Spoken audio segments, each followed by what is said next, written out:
once. Hi. Hi, everyone. Welcome. We will be starting in just a few moments after everybody shuffles in. So hang in there and we'll be right with you.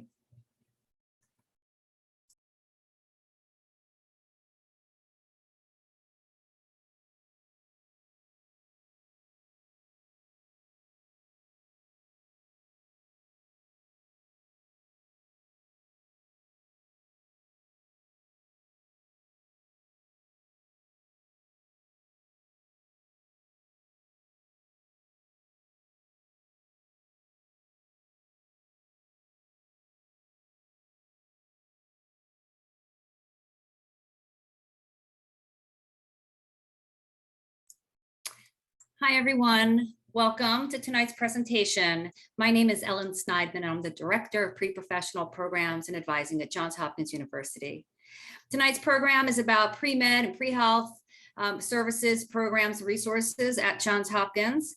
And I am pleased to say that my staff, my assistant directors, are here with us tonight.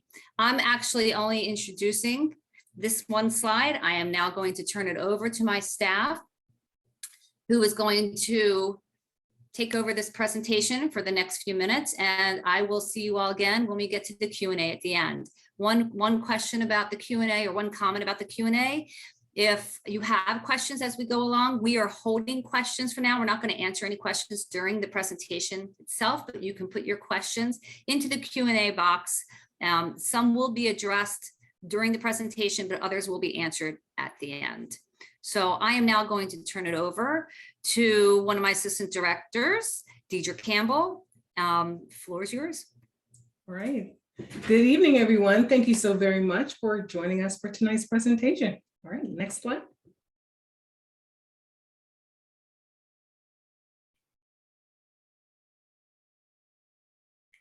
All right, it is my pleasure to introduce you to my colleagues. You just heard from our director, Ellen Sneidman. My name is Deidre Campbell, as mentioned before, and I am one of the assistant directors. And Kayla Cullum and Zuri Abado are also assistant directors here. All four of us are advisors for students. We also have Carolyn Krause, who's not here with us tonight, and Angie Decker, who is our office manager, who are all a part of our team. Now let's talk a little bit about where the pre-professional office is located. I'll give you a moment just to take a picture of this slide because you'll need it as you are developing your application from your freshman year all the way until you graduate from Hopkins. We're located in Schreiber Hall in room 030. That means we're on the ground floor. And in our office, we provide in-person appointments. We also provide virtual appointments for students who are more comfortable in a virtual setting. You can schedule both in-person and virtual appointments via handshake. Virtual drop-ins are also something that we offer to students who are interested in just dropping in and asking just some few questions between individual appointments. And those are held Tuesdays, Wednesdays, and Thursdays from 12 to 1 p.m.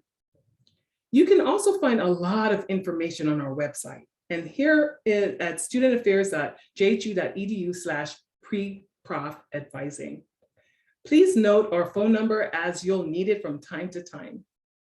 Our email address is preprofessional@jhu.edu. And like Kayla mentioned, don't forget, we're on Instagram and TikTok, so definitely like and follow us at Hopkins Pre-Health. Very interactive there, and you'll learn a lot about the resources that we provide. We have announcements, etc. Now let's dive in. What does the pre-professional office offer? Well, we support students from the very first time they come to Hopkins through their freshman year all the way until you matriculate to the health professional school of your choice. The first encounter with us outside of this meeting will be a pre-health 101. These are small group settings, and through those settings, you'll learn about what it means to really become a successful applicant to health professional schools. You'll need to register through Handshake, and it is very important for you to note that in order for you to utilize the one-on-one advising services and drop-ins, you must complete a pre-health 101. So be sure to register for a pre-health 101 as soon as you're on campus.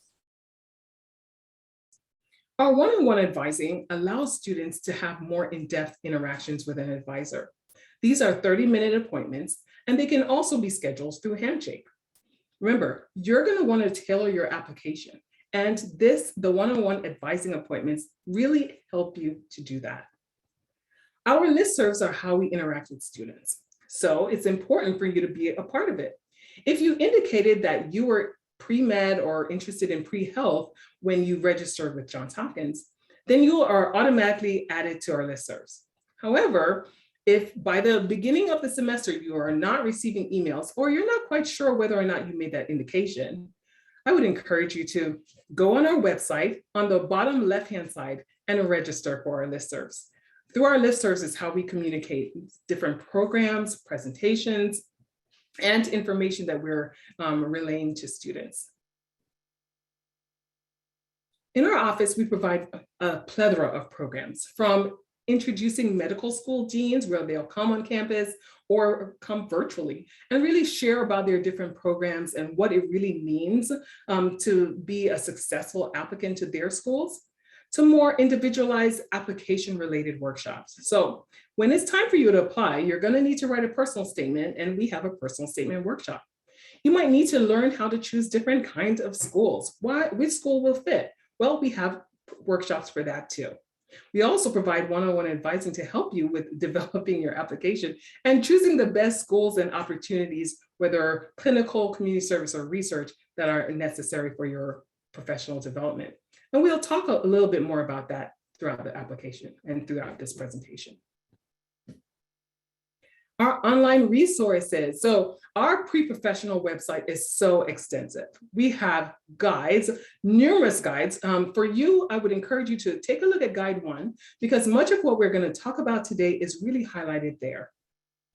You can find shadowing opportunities, clinical experiences, or links to those organizations that provide those resources. You can find information about maybe research opportunities that are available within the community and ways you can get engaged on campus. We also have our professional newsletter, which is disseminated weekly and is also linked on our website. So on our website is really where you want to engage with us and learn as much as you can. Also, our website provides information on all the different pre-health tracks. Last but definitely not least, we provide applicant support. This is where, when you are ready to apply to the health professional school, you're going to need that handholding, and that is where we provide this. We not only provide the workshops that you need in order to support your application, but the individualized one-on-one support. So we review your personal statement as you submit it, and we'll provide feedback. We'll help you in disseminating or discerning or deciding, I should say, which of those schools you're really going to choose. We'll also help you to figure out which of the community service, clinical, or research experiences would work best for you. So what are the health professions that we advise for? Pretty much all of them, right? And the first four are the most notable ones. These are which are most common for students here at Johns Hopkins. Allopathic medicine, of course, the more traditional form of medicine, as well as osteopathic medicine, are ways in which students are interested in becoming just a physician. MD PhD allows students who are interested in being a physician as well as a researcher. So there's MD PhD as well as DO PhD, both are physician scientists. There's also the dental medicine track, which is more so students who are interested in either being a general dentist or maybe having some specialty. There are other health professional allied health careers like pharmacy, PA, nursing, PT, and naturopathic medicine, chiropractic, and optometry as well. We provide advising services for them all. Now, this is where you're going to need to take a lot of notes. What does it mean to be a successful student and applicant? Let's dive in. Each of these sections are really important. And so as we're going to go through them, I want you to actually envision this as a whole pie. And each of these are elements of that pie, or a slice. So the first slice in our pie is academic achievement. And academic achievement is considered by health professional schools in a number of ways. One, you are assessed based on your cumulative GPA. That means any class that you have taken at a college or university will be considered. There's also the science GPA, which is known as the BCPM. Again, that's BCPM, which means biology, chemistry, physics, and math. Now, these two different GPAs really speaks to different elements of your abilities, whether it's in sciences or otherwise. Students are also assessed by their performance in those scholastic exams, like MCAT if you're interested in medical school, DAT, dental school, GRE if, let's say, you're interested in pre-PA. Know that medical schools or health professional schools have no one set major, so you can really pursue any major of interest to you. The most important thing is that you have a positive academic trajectory, that you do well in your classes, and if you get a C or a B or A- in classes, those are all considered successfully completing health professional school classes. And so it's important for you from the very beginning to have in your mind that it is not so much that you need an A, but more so that you should master the content in your classes. The next part of our pie is clinical experience. Now, I can tell you that having a strong academic performance does not negate your need for clinical experience. You need to be strong academically, absolutely. Do you need a 4.0 GPA? Absolutely not. But you also need experiences interacting in clinical settings. You should shadow a physician or two, maybe 3 if you are undecided about a specialty. Then you should also interact with patients. This is the most critical part of your clinical experience. You should also note that longevity is important, right? So you want to do these activities, not just once, not just twice, but continuously through your academic portfolio. Now, let's talk about community and public service. The way you demonstrate to a school that you are genuinely interested in people is through community service and public service. Now, this is one way that you can really tailor your application to highlight some of those areas that are important to you. So let's say that you are a neuroscience major and you're interested in working with pediatrics. Well, this is a perfect time for some students. Maybe they will join a student organization called Acing Autism, where they get to interact with children on the autism spectrum. For others, it could be that you're interested in geriatric neurology. And so learning about Parkinson's or other cognitive decline in elderly population may be something that you're interested in.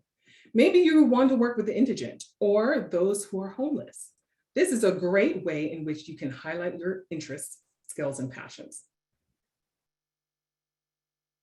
Research and independent inquiry is also important. They're all equally important. And this is one way in which you demonstrate you are interested in the advancement of scientific knowledge. Know that many medical schools and health professional schools get funding for research. So it's important that you have some research experience. Does it matter in what field? No. It does not matter what field you pursue research, as long as you pursue research in an area of interest to you. The longer you do research, the better it is. And if you are MD, PhD, you'll need to have substantial research experience. And we'll talk to you a little bit more about that in our one-on-one advising sessions. Additional experiences include leadership. Maybe you decide to be a TA for a class, or you might join a student group and join their leadership events. Maybe you will decide to play a sport. Maybe you'll have a hobby that you can incorporate. Additional experiences are another way in which you can highlight those intricacies of your application, the special things that you bring to the table. And schools love to see uniqueness in these areas. Last but certainly not least are strong letters of recommendation. It's important that you have professionals who can really speak to your abilities and skills that they have observed during your interactions with them. So from the very beginning, we encourage students, get to know your faculty members, introduce yourself from the beginning, get comfortable in those settings. Once you are comfortable over time, as you're building those relationships and maintaining them, when it's time for you to apply to a health professional school, you'll have all you need in order to be successful. I hope that this short presentation was meaningful to you, and I will pass it on to Kayla. Thank you very much, Deidre. Okay, so now we're going to quiz you, your first test at Hopkins. Let me launch this poll here. All right, so hopefully you can see this. Our first question is, if you want to become a successful applicant for medical, dental, or health professional programs, you should focus on getting a high GPA and MCAT score only, work on achieving the balance that Deidre has recently mentioned, or watch Stranger Things on Netflix. So give you a couple more seconds to answer this question.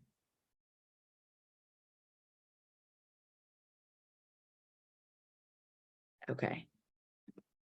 This was an easy one. This was a starter question. So yes, we want you to achieve that balance between all of your extracurriculars or research, your clinical, your community service, all of the things while doing well academically.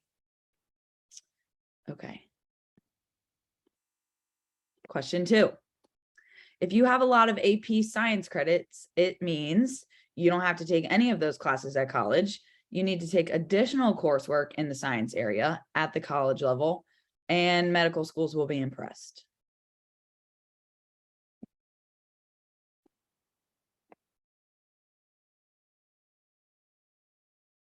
All right, we're coming in. A couple more seconds.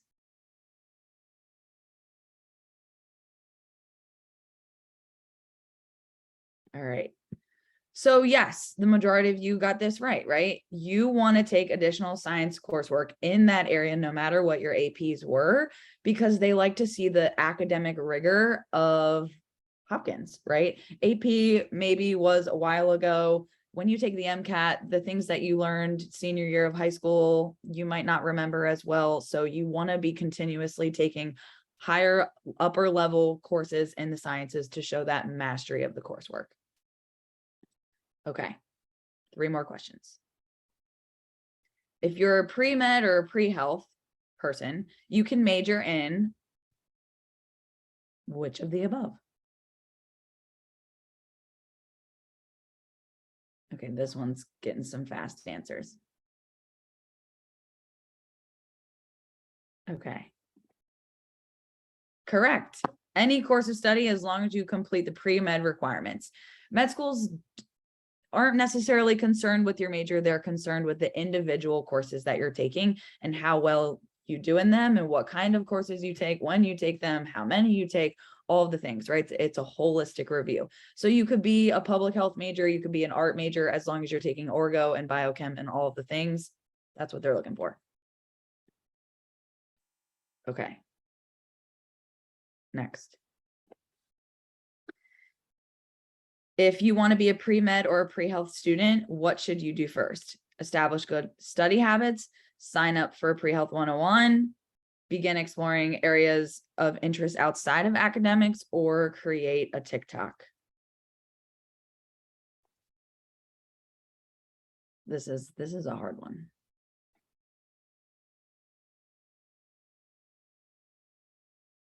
Okay, a couple more seconds.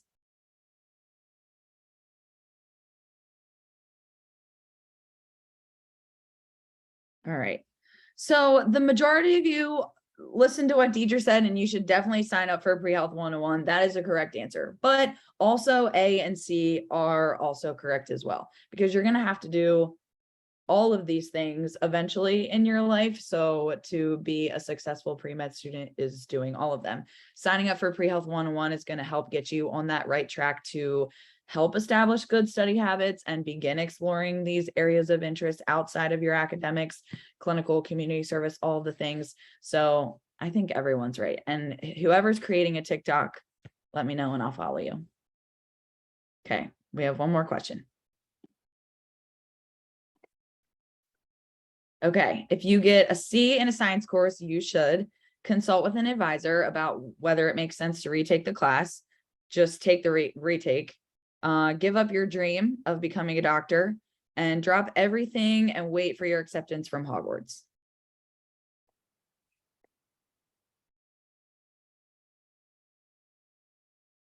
Okay, we're going to stop this one a little early. Okay.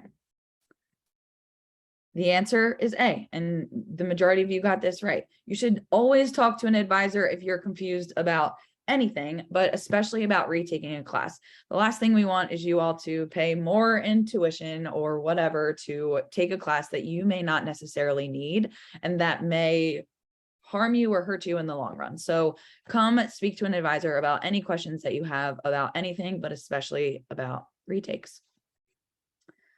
And that's the poll. So thank you all. You passed.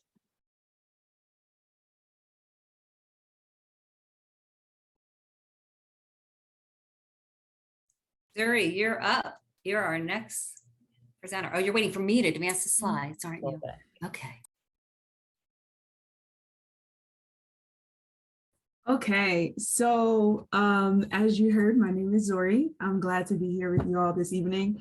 And so I think one of the major things when you're entering a new environment is one, wanting to understand not just what you're about to, the uphill battle or the new challenges you're going to face, but also it's good to know what resources and things that you have available to you at the institution, within the office. And so we have general advice that we think is beneficial to not only consider, but take seriously. I know sometimes you listen to a lot of things, you're like, yeah, that sounds good. We just took a quiz where the answers seem, some of the answers that were considered not the answer seem silly, but they are things that students do, right? And so what we want to do is better equip you with resources and tools to help you be a successful student and then a successful applicant in your choosing of your pre-health track. So one, you want to focus on adjusting to classes, time management, and study skills. Many of you are coming from backgrounds where you were challenged in high school taking AP credits, and there's a lot of, you balance a lot of extracurriculars, but the college environment adds additional challenges that sometimes old strategies and study skills and things don't always help you navigate the spaces as well. So we want you to take time. Like, we know you're ready to jump in and you want to get pre-health advising and you want to become a doctor, but those things don't happen overnight. And it's incremental development in all of those skills, especially in that time management and ability to navigate complex information that allows you to find long-term success. Next one. So seek help and input from multiple resources. Diversifying your input and your resources on campus is super important. And so you have academic advisors, you also have your pre-health, pre-professional advisors, you have your faculty, and there's a plethora of resources on campus that we'll talk about in the next slide that you can also, next bullet point, that you can connect to on campus. The idea is that you don't want to rely, like, no one resource is present in the sense that it's not going to work all the time for every semester. So you want to be proactive and connect to using programs like these academic assistance programs like Pilot, which is a peer-led community where you're able to connect with others like yourself or who have been in your shoes to help you navigate through coursework. You have a Learning Den, which is the tutoring support program specifically catered to different courses like your bio, your chem, your advanced classes. And then you have Study Consulting, which is a program that's around peer support and skill development. So it's not necessarily like Learning Den where it's for bio, but it's about how to study and how to maybe note take and different skills that can help you be successful in the classroom.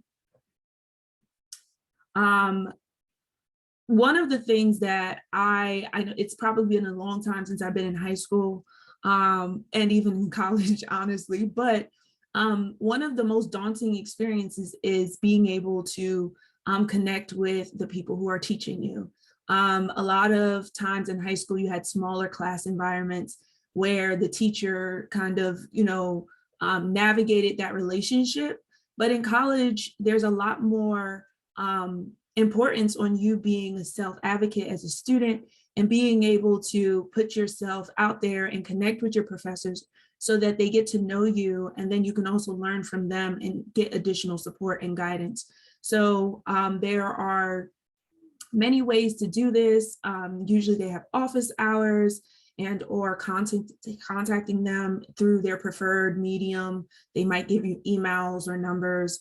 And so I encourage you to utilize those resources before you think you need them. I think it's really important about being proactive in a lot of these situations so that professors can assist you as best as they can.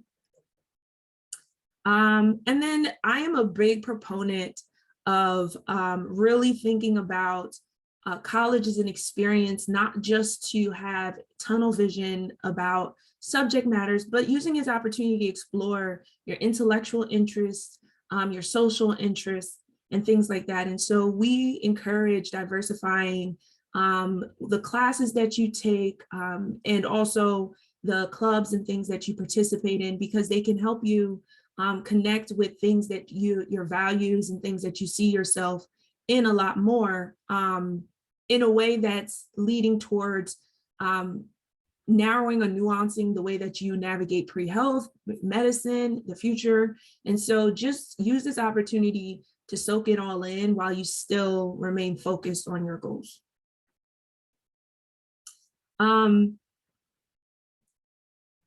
The common question that we get is, what should I be doing to get into medical school? We challenge you to think, rather than thinking about what you should do, think about what can I get most out of my experience in college? And a lot of times that requires openness, it requires trying new things and connecting to different communities in a way that you initially maybe didn't think you would. Just because there's no one way and one path to get to medicine. And so it's better to understand who you are, your value sets, and what your strengths are to navigate yourself to being a successful applicant. So your next steps, congratulations. You have done the first thing, which is attend this pre-professional orientation to get an overview of our resources, the advisors who will be serving you over the next couple of years, and also the many things that we will reiterate in different forms throughout each year and each semester. As much as we know that college is here, you're here at the pre-health, pre-professional orientation, and you want to know exactly what you have to do to get into medical school or professional school. But we want you, before you jump the gun, we want you to build a personal community. We want you to build your support system on campus, connect with your peers, communities, student organizations, and begin to just really move into being a college student, gaining that sense of autonomy, and all of those things. The next step, which kind of happens simultaneously, is the pre-health 101 that Mrs. Campbell talked about, and then the research and community service, clinical, all of these types of experiences that you will have throughout. But the key is to find balance. We went through the quiz, and the number one was achieving that balance, right? The question number one was about achieving balance. And so the idea is that you don't want to just dive into doing everything and then go get over inundated and overwhelmed, but you also want to be vigilant about what needs to be done in a timeline that allows you to be successful. So keeping in mind, these things will come, but first get engaged with your community. Then of course, connect with us, do the pre-health 101 in the fall so that you can start to gain advising and personal individual appointments, and then participate in the programs and workshops that are provided throughout the year so that you can have continual information.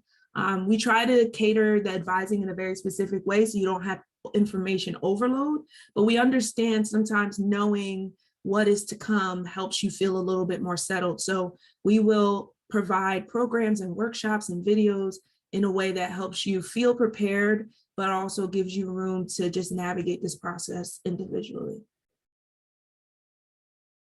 And then this is just a reminder of the different resources. You have the pre-professional website.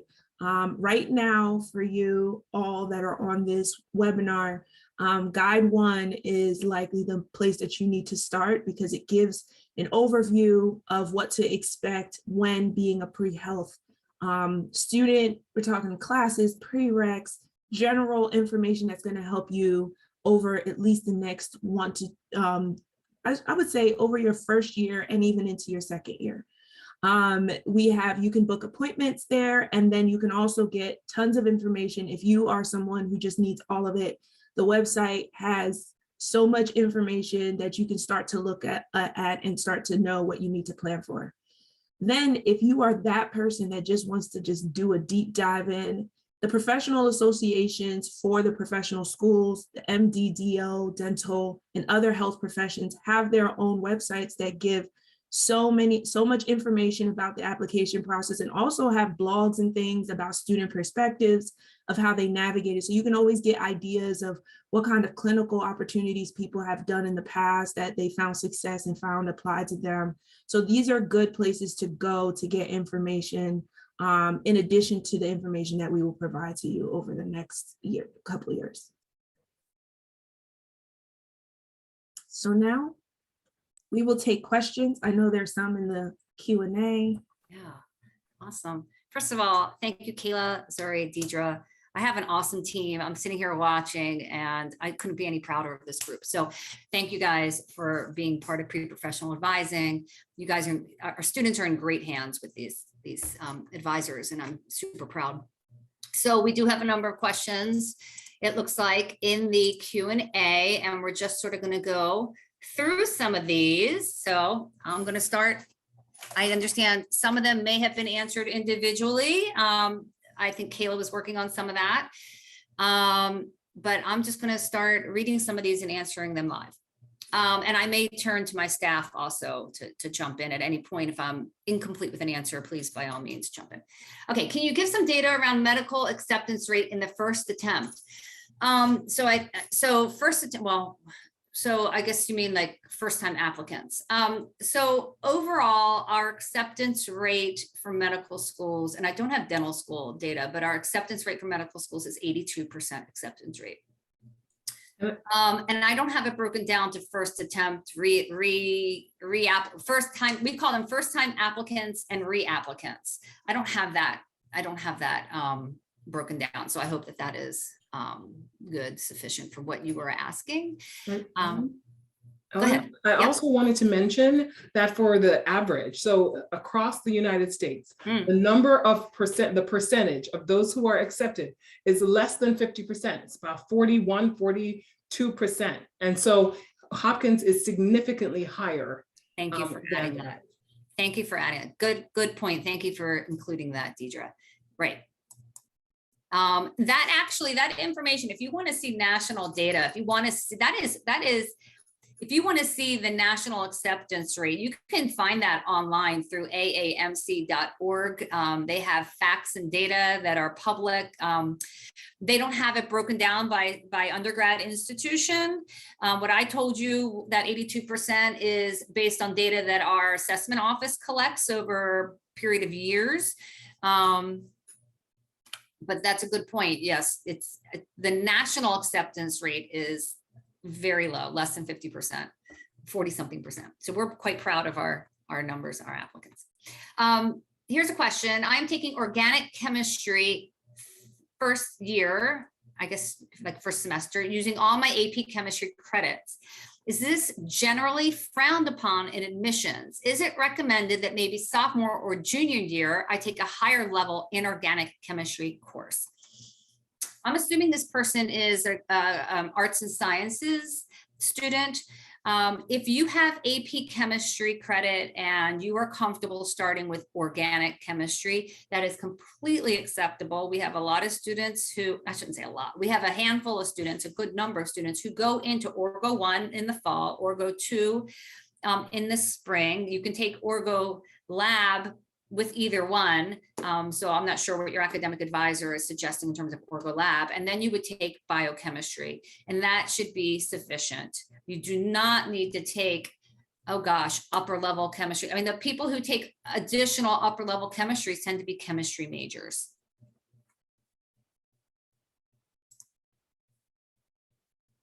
Okay. One of these says, may I have her email? Thank you. I don't know what that one was, so I'm going to pass on that one. That is actually for Tara. Everyone's wondering how they'll get the recording. Oh. So maybe she can pop on here and ask her. Okay. She might be busy at the moment. We'll circle back. Yeah. We'll circle back. Okay. Okay. Oh, and I want to say something real quick. I sent out an email yesterday morning, to pre-med, pre-health students. We have a listserv that we developed for the class of 2026. And you should have received an email from our office, from Pre-Professional Advising yesterday, and Guide 1 was attached to that email. Guide 1 is also on our website. So you can find that. But please, I want to make sure people received the email that I sent out yesterday. Please check spam or junk folders if you did not see that. Also, if you did not see it, Kayla, can you do me a quick favor? Because I see Deidre's answering a question. Can you do me a quick favor and look on our website? Do we have the 2026 listserv built yet as an option under?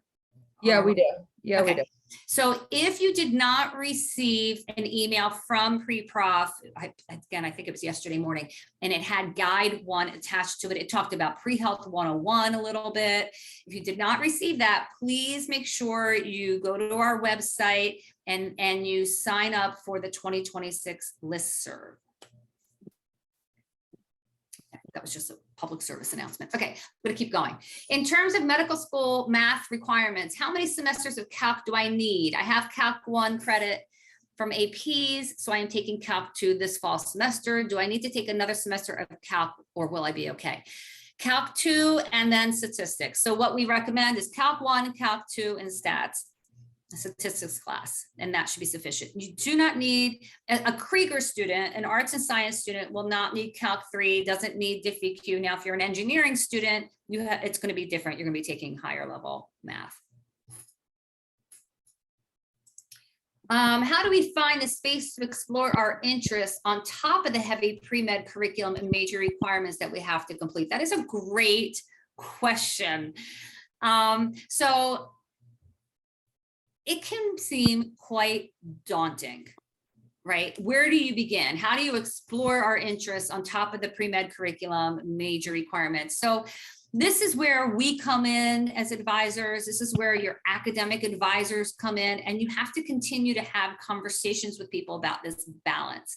I don't know the student who wrote this. I don't know what you're thinking of for a major. Do your major requirements overlap with some of the pre-med requirements? Maybe, and that you might move a little faster in that regard. Sometimes people choose majors where there's no overlap. So it's almost like you have two majors or a major and a minor. So like if you're an English major and you're pre-med, you might feel like you have two majors, or you might feel like a major and a minor. That's not uncommon. So the academic piece is really what I want you to focus on. I want you to get into school. I want you to find your groove academically, find that balance, those study skills, the time management, right? To me, that's very important to get good solid footing when you come to Hopkins. Then you start chipping away. Then you build your community, as Zuri was saying. Start with building your community. Don't worry about that. Don't worry about the community service or the research piece just yet. Get on campus, get comfortable living away from home, doing your own laundry, having roommates, people sharing bathrooms, all that kind of res life kind of living, right? And then start chipping away. And I think what you're going to find is you will start to build time. I mean, research might be required for your major, so credits might be built into your courses. Research also is not required for all medical schools, and research can come in many different forms. So it might mean that maybe you put off research, or you do a different type of research, or maybe you don't do as much research as maybe some other majors will. This is the kind of stuff that the advisors will talk to you about. And we'll help you figure out where to start, how to get started, but try to take it one semester at a time. I think if you sit there and think, pre-med curriculum, my major, all the things I need to do, oh my gosh, your head can explode, right? So try not to think what your junior or senior year is going to look like. Let's concentrate on fall semester. Anybody want to add to that? I would also like to say student orgs, student organizations definitely count toward this pre-med portfolio. So when you're a member, when you're part of a student organization, you gain examples of teamwork and leadership, and communication and commitment. And medical schools want to know what you're doing outside of academics. They want to know what you're doing outside of the library. Okay, so just keep that in mind. If you feel like I'm going to start with student groups and I'm not doing pre-med stuff, that's considered pre-med appropriate. I actually will add one quick thing. Mm-hmm. And I would say one thing that I have tried to advocate for when you say, how do I balance doing things I'm interested in and my major and prereqs, is that the question is why are they different, right? And so maybe the question becomes is, should I consider, when we said the question about whether or not you need to be a specific major to go into medicine to be a pre-health student, really comes into question for this. And it might be a good place to make almost like a nice Venn diagram, like what am I curious about? What are the things I love to learn about? And then, what am I challenged well with and I want to continue in that? And then it's like a sweet spot, right? So there are many majors offered here at Hopkins that can allow you to build that balance. The question just becomes what needs to be prioritized in what semester in order for you to be in the timeline that best fits your plans and your ideas. There are plenty of students who participate in study abroad because that's something that they've always wanted to do. And that requires finagling the bagel, right? So the idea is that if you have desires to learn and be involved in other things, then sometimes you just have to reprioritize and give yourself the room to do so. Great answer. Suri, do you want to take the next one about international students getting into medical school? Did you say? Oh yeah, sure. So this question is hard because. Can you want to read it out loud? Oh, is it difficult for an international student to get into medical school? I think the first answer I always say, it is a challenge for anyone to get into medical school. I do think that it is an added challenge when you're an international student because of the way medical schools admit and what they consider international status. And not all schools necessarily accept international students. And so that does reduce the number of schools that often are available for international students to apply to. That challenge is one that requires advanced preparation and knowing the schools that allow international, and you can actually see that on the MSAR. You're able to see which schools, which is the MSAR, I'm sorry, I'm using jargon, is the repository, particularly for allopathic schools, that allows you to see the list of medical schools and who they accept in their programs. So the idea is that, is it impossible? Absolutely not.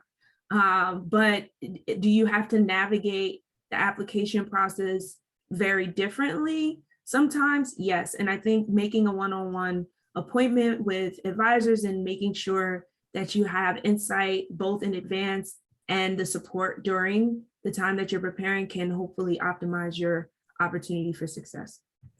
Yeah, thank you. And I want to also share that at Hopkins, we have a decent number of international students, and I want to go back to national data.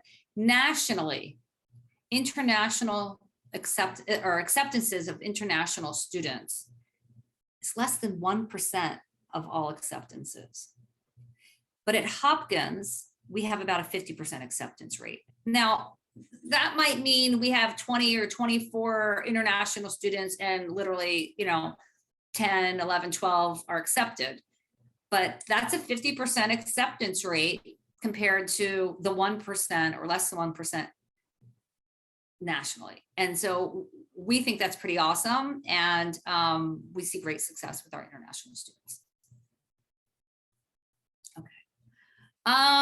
Let's keep going because I want to be mindful of time. We're not going to get through all these. Do medical schools prefer taking more advanced courses or having high enough GPA, despite that the course level is less advanced, but with more experiences portfolio? So I think what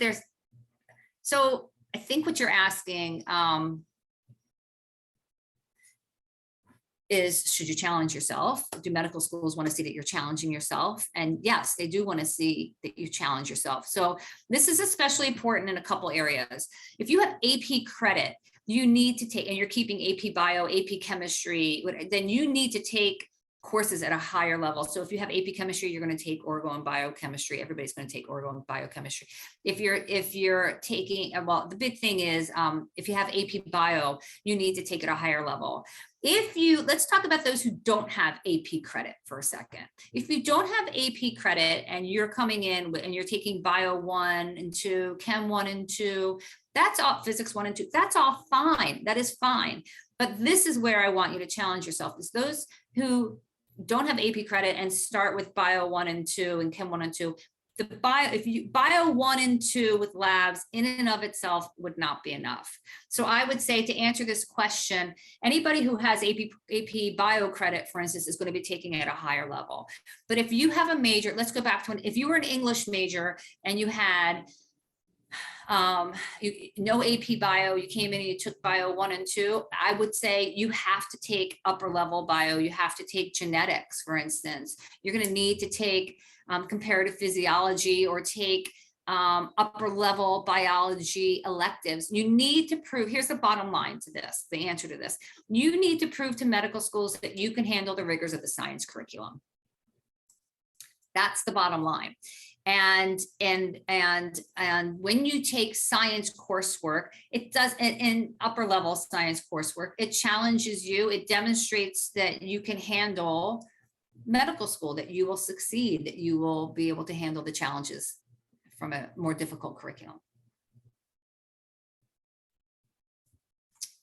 Anybody need to add to that? I'm gonna skip some of these. From the medical school's perspective, while having several pass-fail grades on my transcript hurt the overall impression of my academic performance of my transcript, because I'm planning to take some courses, not the core courses required by medical schools, outside my major in other colleges, universities, so I'm a little worried. Okay, so, oh, sorry, Kayla, you wanted to answer that one? No. No, Okay. I was just marking that answer. Sorry. Oh, okay, sorry. So, oh wait, now I got to go back because I saw that. Let's see. So at Hopkins, you are limited to the number of classes you can take pass fail. So sometimes research will be pass fail, but I think it's at Hopkins, I think they only allow you one pass fail class a semester. So that's all you're going to be. You're going to be limited in what you can do anyway. And I would say you wouldn't want SSSS. I mean, you have to show, again, that you can handle the rigors of the science curriculum, and not just the science curriculum, but that you can handle rigors of humanities courses as well. Medical schools want well-rounded applicants who succeed across a spectrum of coursework. And I'm not sure if you're talking also about taking classes outside of your major at other colleges or universities. I'm not so sure that coursework. I think you have to take it for a grade in order to transfer it back into your Hopkins transcript. So that's actually talking about taking coursework. There was another question in here. If anything where you have questions about summer coursework, and anytime you take summer coursework or coursework at another university, you have to get it approved through academic advising and make sure that it will come back to your transcript and count as credit toward graduation. Ellen, I have a question. I have about 4 or 5 students that are asking specifically about math requirements. They have Calc 1 and 2 AP credit. Do they need more? Some have Calc 1, 2, and stats. What's your general advice? If you have Calc 1, then you're going to take Calc 2. And so what we're looking for is Calc 1, Calc 2, and statistics. Okay. If you have Calc 1, AP Calc 1, you're going to take 2 and statistics at Hopkins. If you have Calc 1 and 2 AP credit, then all you need is stats at a statistics class at Hopkins.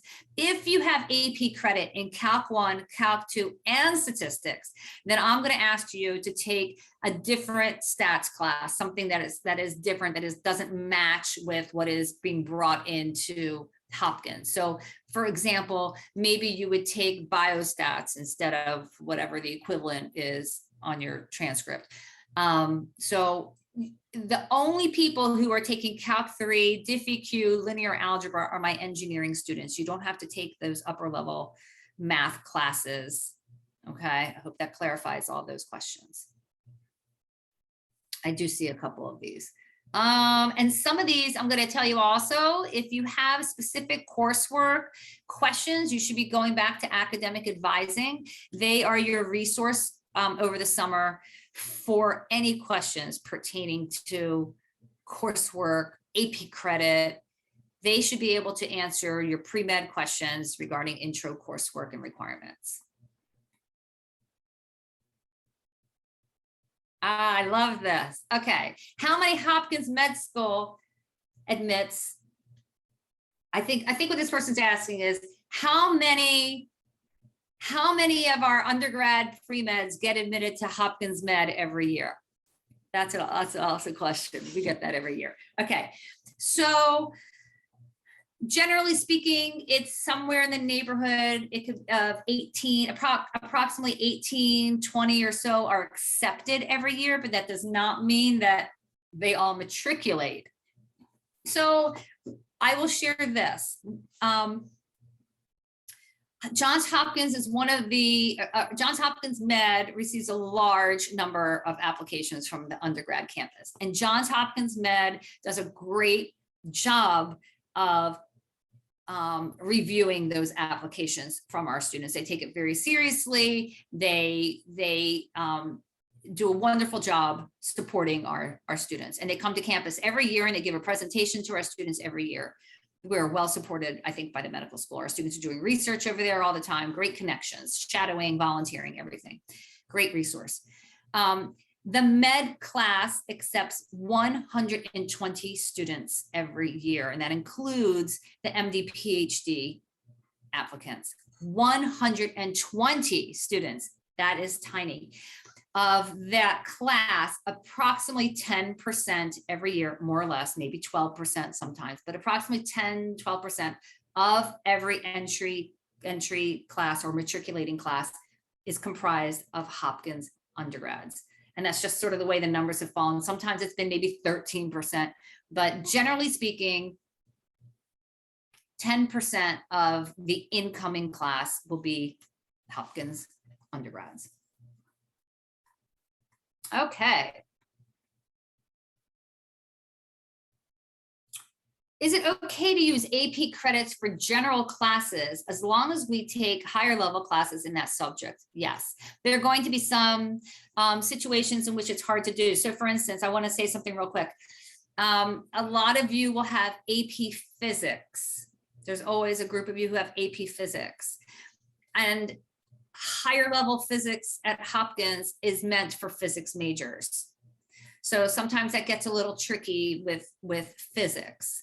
Some medical schools accept all of the AP physics credit. Some still want to see something at a college level, and we might advise you to drop some of your AP physics at some point if you have that. And just to retake physics 1 or 2, like that's what we are for, to have these conversations and figure out what would be best for you. I don't want to open a can of worms tonight and talk about individual situations, but hold those thoughts for those people who have AP physics for physics 1 and 2. Then those are conversations you need to have with your advisor to figure out what would be best for you. Some of you may wish to take an upper level physics class, but I'm telling you, they are made for physics majors and it's generally not recommended. So use your advisors for those kinds of conversations. Could you talk a little bit about, I saw some questions that were insinuating the taking online classes versus on ground, and what the recommendation is for how it's viewed for medical schools. Online, so the general consensus, general thoughts about online coursework in general. Yeah, so I'll say a couple things. One is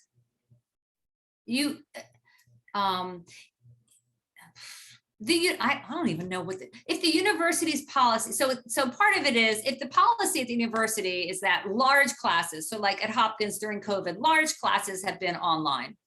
That's for safety measures. Medical schools know that. But if you're talking about taking an online class through a different university in the summer, is that what you're talking about, Zuri? Like if you take something like in the summertime?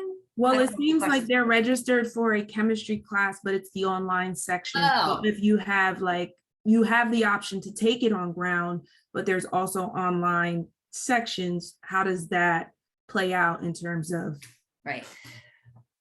So you're talking about Hopkins, internally to Hopkins. So I'm going to say this. We are in uncharted territory with these options. This was never even, these weren't even options until 2 years ago, a year and a half ago, 2 years ago, right? So we have a lot of larger classes that are offered online, and that is going to be acceptable to the medical schools, because that's all, if that's what we're offering, that's what it is. If that's all you can register for, there's nothing you can do to change that scenario. And I don't know this year, for instance, I don't know if genetics is being offered. I'm guessing, I don't know if genetics is being offered online. I don't know if biochem is being offered online. These are historically 350, 400 students. And the last few semesters, they have been online. And I haven't checked SIS to see, I haven't checked the courses to see if they're offered, how they're being offered this fall.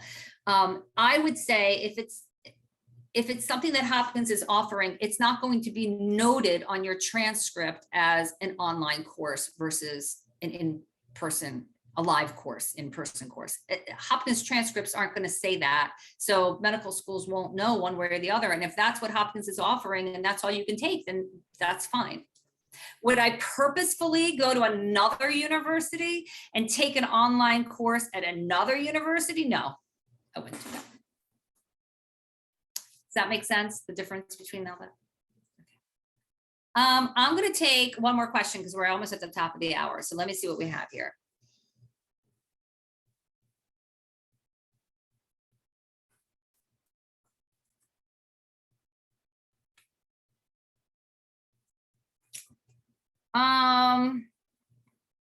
Goodness. What do we want to, which one do we want to do here? You guys are typing answers. That's awesome. Thank you. Okay, so I'm gonna do this. This is the last question. It's sort of select. Actually, okay. What % of the senior year class is pre-med? So we don't really do it like that. We don't really answer. We don't really look at our data quite like that. I want to share with everybody that the vast majority of our students take at least one gap year. The vast majority, 85%, 87%. I have to see what the most recent numbers are. But a large number of our students are taking at least one gap year. And then when you start to really boil it down, like how many are taking 2 gap years, more gap years, I mean, it's It's large. We have a large percent. So I wouldn't say what percent of the senior year class is pre-med, because again, so we don't keep data quite like that either. Our pre-med lists are very fluid. When you think about pre-med, it's not a major. Okay, so I can't go in the way molecular and cellular biology or neuroscience or public health, they know exactly who's in their major at any given time. They know exactly their roster of students. I can't do that in pre-med because people come in and out of pre-med. It's not a requirement. There aren't course requirements that I'm going to tell you have to take in order to meet with me. It doesn't work like that. So I can't really tell you what percent of the senior year class is pre-med because it's too fluid. I will share this. The last few years, we've had more than 400 applicants every year. This year, we're looking at about 430 applicants to medical school. So I don't know if that maybe answers your question a little bit better. We do have a lot of people who apply in their senior year. So that's sort of an answer to that. And that's where we're going to stop. We answered 71 questions. Woo! You guys, I have a rock star staff. Okay. That is where we are going to end our presentation for tonight, because on the East Coast, it's 9:02. The sun has set, and we all need to get ready for bed to wake up in the morning to start again. I thank you all for joining us. I don't know, Tara, I don't know if you're on here and need to do anything to sign us out, but we're good on our end. Thank you all for joining us tonight. We appreciate it. Be well. Thank you.